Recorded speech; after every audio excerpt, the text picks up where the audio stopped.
Hi mga ma'am! So, ang video natin ngayon is about my skincare.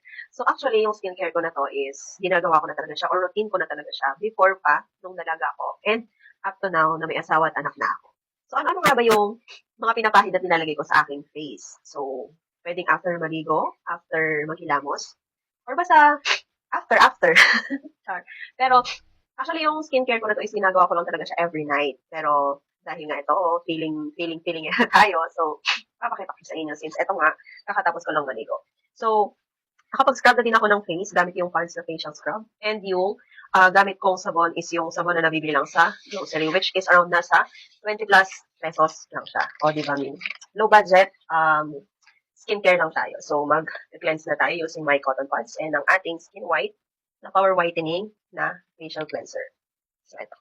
Scrub lang tayo mga mi. Yan. So, actually, yung skincare ko na to is hindi siya regular mga mi.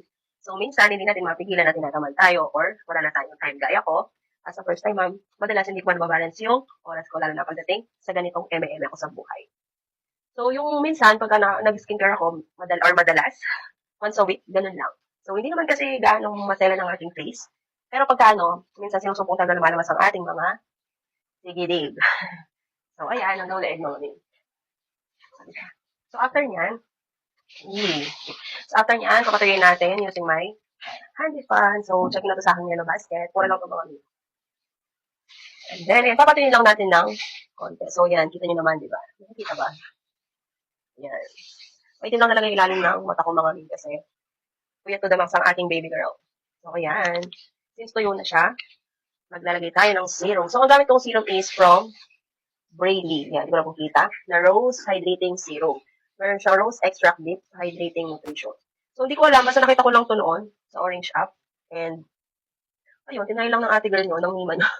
And, buti na lang talaga nahiyang siya sa face ko. Hindi siya nag-inarte. So, mura lang to mga min. Basta yung ating skincare is pang low budget lang. Ganyan-ganyan lang natin yan.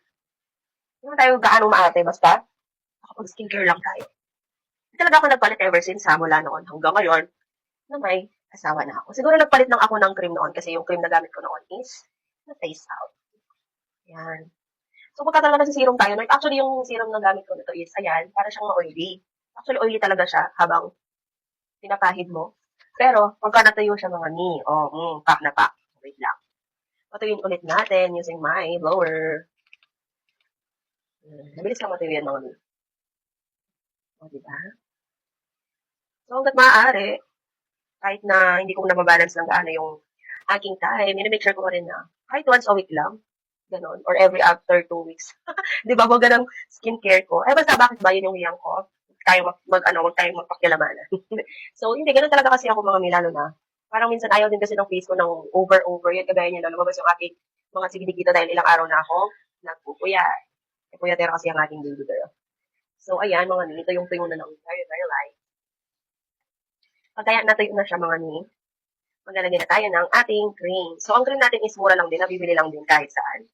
So, ang gamit kasi yung Olay na Natural White. Ayan. So, ayan siya. Kunti lang naman nilalagay ko dito mga ni. Para lang malagyan yung face natin. So, ayan. Ganyan lang. Yan, ikalat-kalat mo lang yan. O, diba? Super low budget na skincare. Unlike sa iba na, bonggang-bongga talaga. Eh, depende na rin siguro sa hiyang ng mga face natin. Pero kasi ako mga ito talaga yung hiyang ko ever since.